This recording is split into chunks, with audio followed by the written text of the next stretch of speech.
What's good, everybody? It's DLC. A lot of talk about the CEO assassin in New York, and rightly so. That's, I just want to start off by saying, but that's horrible. That is not how you should be acting, in my opinion. That's not something that people should be happy about.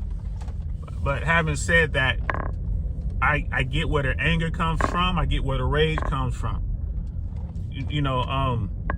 I spoke on this yesterday, I believe it was. And initially I thought, like, man, this is the work of a pro. But as the information was coming out, I could tell that, you know what, this isn't the work of a pro. This is someone who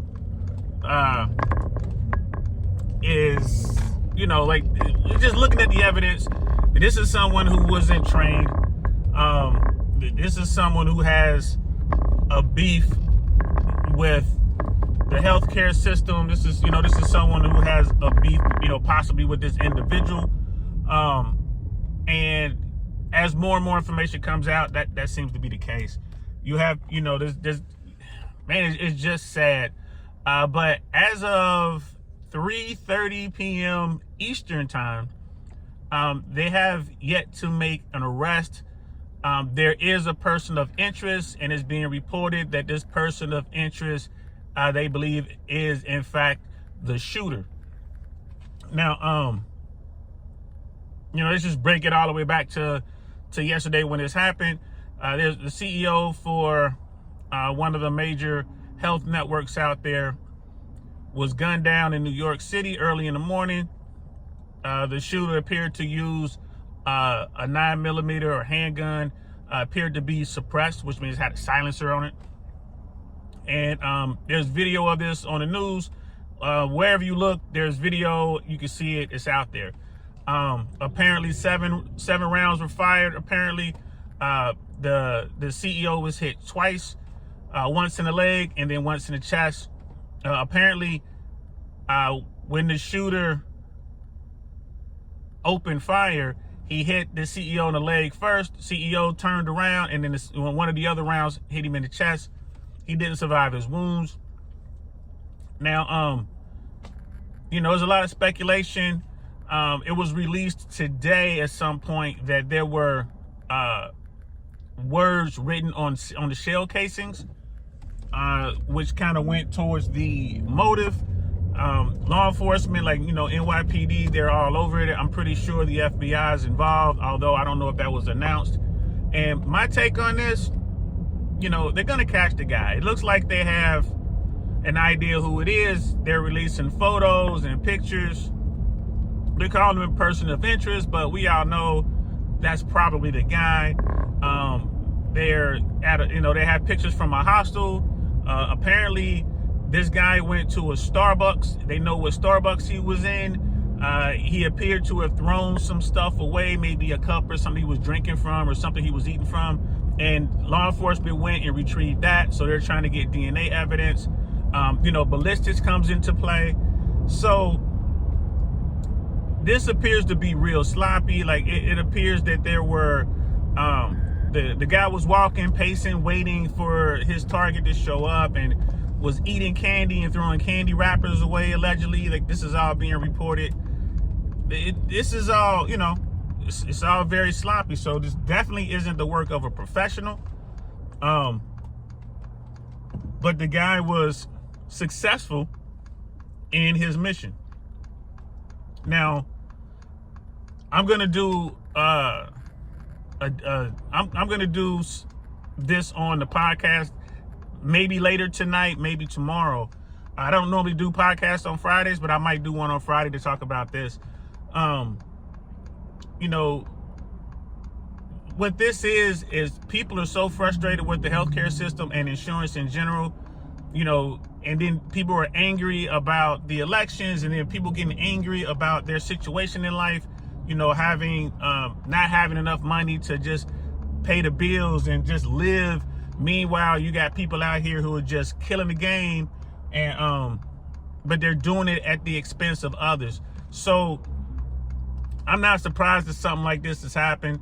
I'm really surprised that it hasn't happened more up until this point. I think it's sad. You just don't want to, you hate seeing it, you hate dealing with it.